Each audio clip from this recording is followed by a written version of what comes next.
The gale of resignations and defection in Nigeria's political landscape is continuing unabated. After the surprise resignation of former Vice President Atiku Abubakar from the PDP on Wednesday, another party bigwig, Dele Momodu, also announced his resignation from the PDP on Thursday. This latest resignations have sparked various reactions across the party lines. And joining us now on News Central to look at this latest exits from the PDP and other related issues is international journalist and policy analyst Adeniyi Kunnu. Thank you so much for joining us. Thank you very much for having me. All right, Mr. Kunnu, tell me, did you, when you heard about this news of Atiku's resignation and that of Dele Momodu, did it hit you as a surprise or do you see it coming? For Dele Momodu, I'll say a little bit, but for Atiku Abubakar, that to me is Adamic nature. Let me remind those listening that at some point in our political history, when we returned to the Fourth Republic, Atiku had contested the primaries, of course, with the opposition party before it metamorphosed to become the APC at the moment. But that is also reflective of a lot of political bigwigs in the country or politicians whose ideological standpoint moves with the trends and the times. And if you look at Atiku Abubakar, he perhaps have, in recent times, stayed more with the PDP, although in the course of its metamorphosis through the political stages, Atiku disappears from the scene. Don't forget, Atiku was the PDP's presidential candidate in the 2019 elections and 2023 election.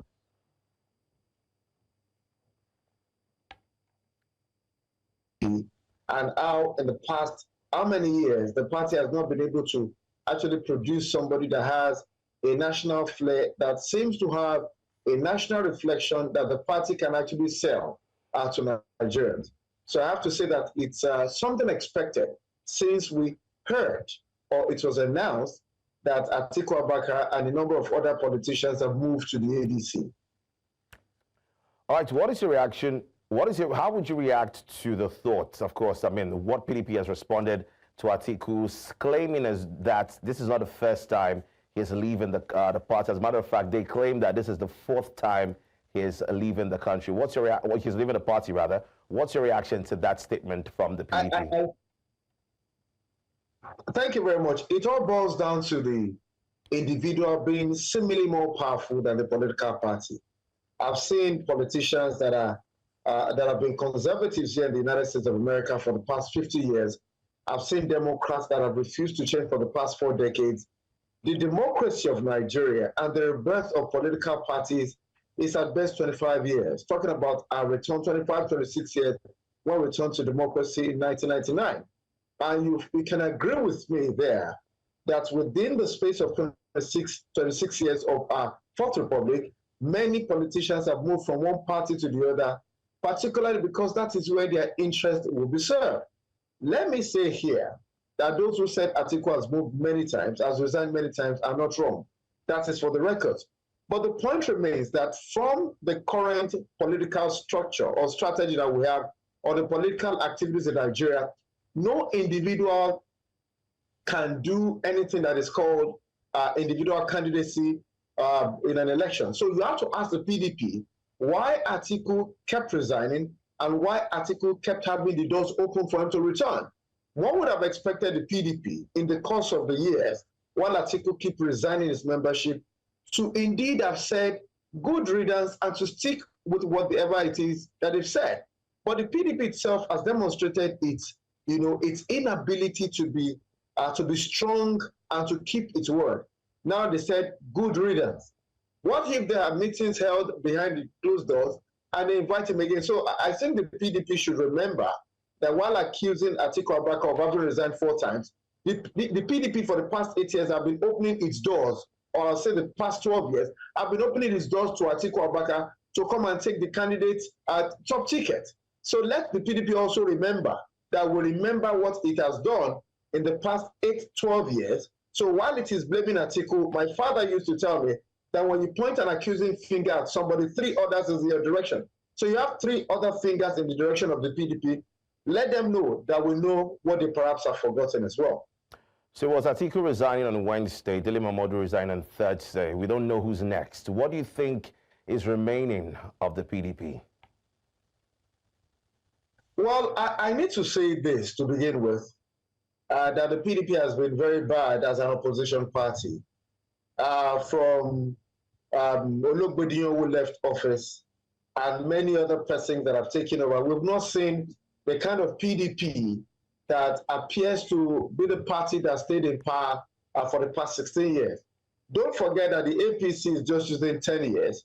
We do not know what is going to become of the APC by that time. But I'm saying here that soon after the PDP left office, the PDP appears to have evaporated in terms of the strength of coherence that a political party regarded in these times as the biggest opposition party should have done. So I find the PDP having faltered immensely. And as I used to tell people who care to listen, that it seems as if in the 16 years, the PDP ate both the fruit and the seed.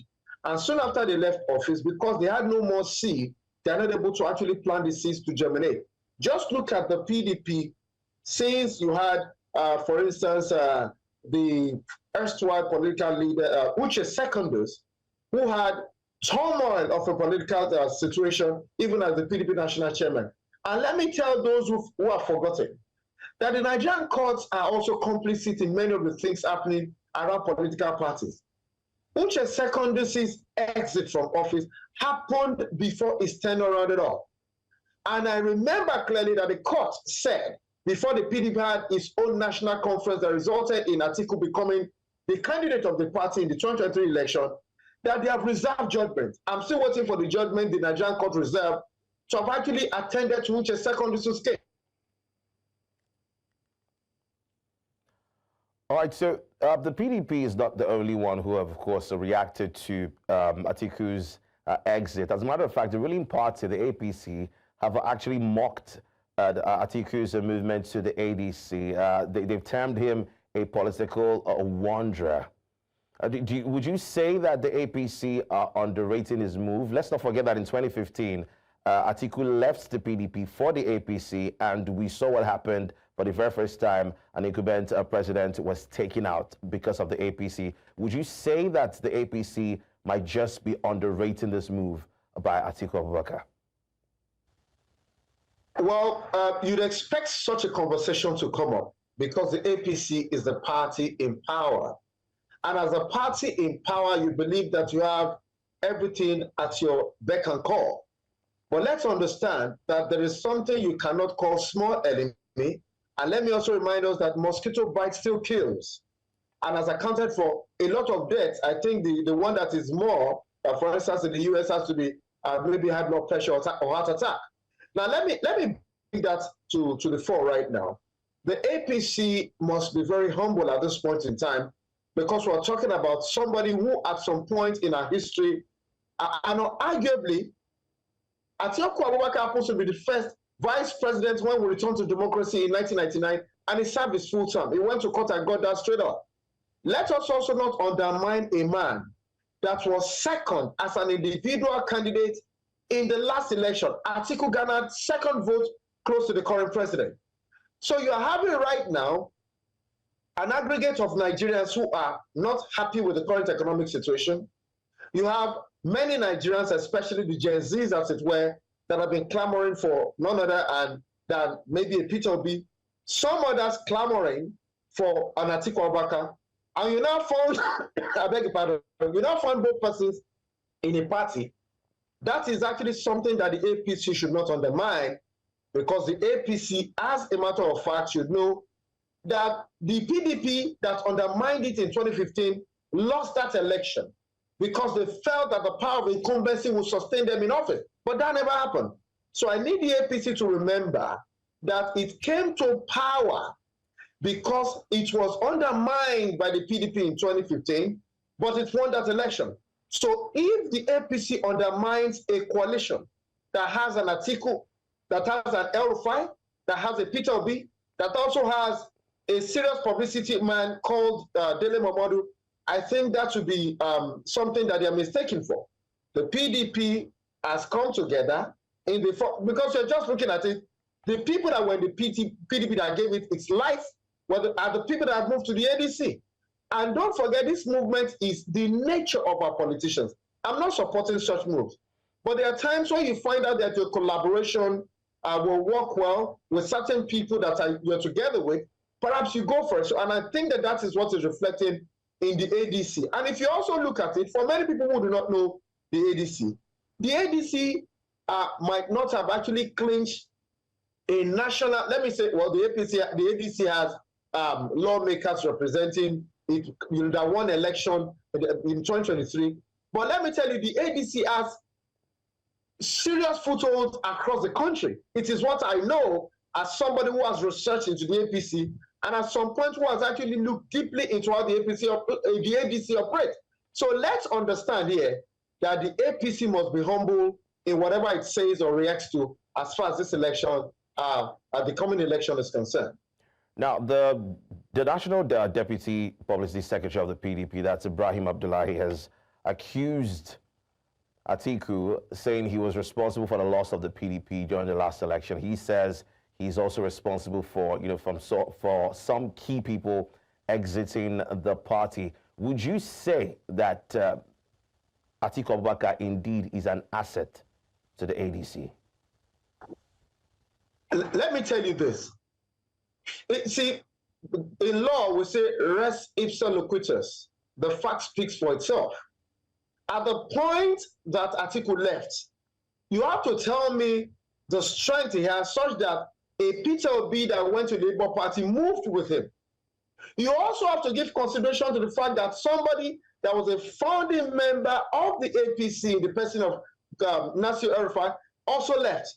Excuse me, Atiku is a strong politician. And if you check his record, he has consistently,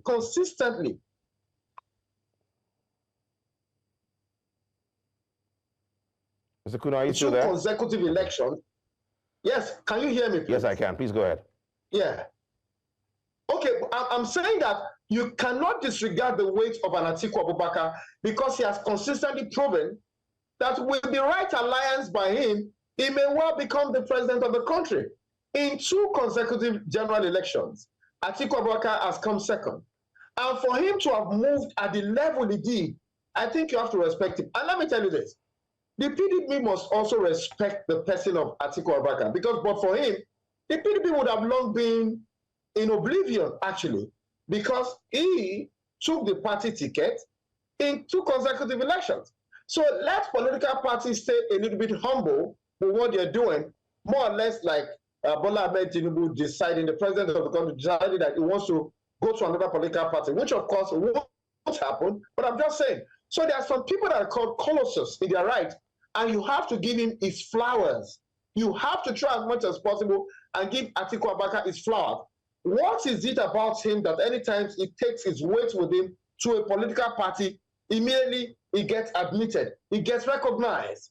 The 2020 election, Wike thought he had it all until the political permutation edged him out. So I'm simply saying here that you have to respect him, no matter, even if we agree that the ideology of our politicians are actually not something that we want to agree with or agree to, but Atiku Abubakar has shown strength consistently and has been able to hold his own. He stays away from the country immediately, comes back, everybody rallies around him. You've got to say there's something about him that perhaps people have come to recognize or that perhaps people should look carefully to and say that everything he's talking about is actually fact and not fiction. So he has a huge weight that he pulls with him. And that is why you see the ADC become the talk of the town and the PDP reacting. You are supposed to respond and not react. You understand that? So I think it's very, very important. Even before the resignation letter got to the PDP, I was expecting the PDP to say, you belong to this party, you cannot leave for the ADC without properly resigning. He moved first, and he now sent his resignation letter. Come on, what was the party doing? Was the PDP sleeping? The PDP should be aware to what they should do as a political party to get things right. That's my position there. All right, Mr. Kunnu, before I let you go, I'm just going to ask you this question. Please just give me a very brief answer. We know that in the ADC, there are chances, of course, there are chances that there might be an issue with who would run or who would have the presidential ticket eventually. What are the chances that Atiku Abubakar would be the flag bearer of the ADC come 2027? The parties are, the chances are very slim. Don't forget that before Atiku Abubakar joined Olusegun Obasanjo, he already won the governorship election in Adamawa State. So I need us to say that very clearly. And if you're looking at the weight of Atiku and Peter Obi, yes, we have demographics and its acceptability. But I have to say that I do not see Atiku Abubakar deciding to run behind Peter Obi. You're talking about the person who is there now. Is from the southern part of the country. If Peter Obi eventually gets the ticket, that means it's going to be another southern person, although they are talking about 8 years, but ultimately it belongs to the people to decide. But I do not see Atiku Abubakar stepping down for Peter Obi.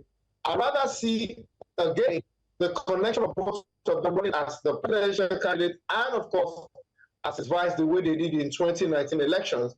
And now that Peter Obi has actually moved, and don't forget, Labour Party has been in crisis.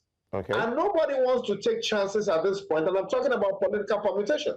So you go to a political party that is relatively peaceful, that is not going to walk back and forth. I guess that is the way to go for them. All right, thank you so much, Mr. Kunnu, for having this conversation with us. And I hope you join us again some other time.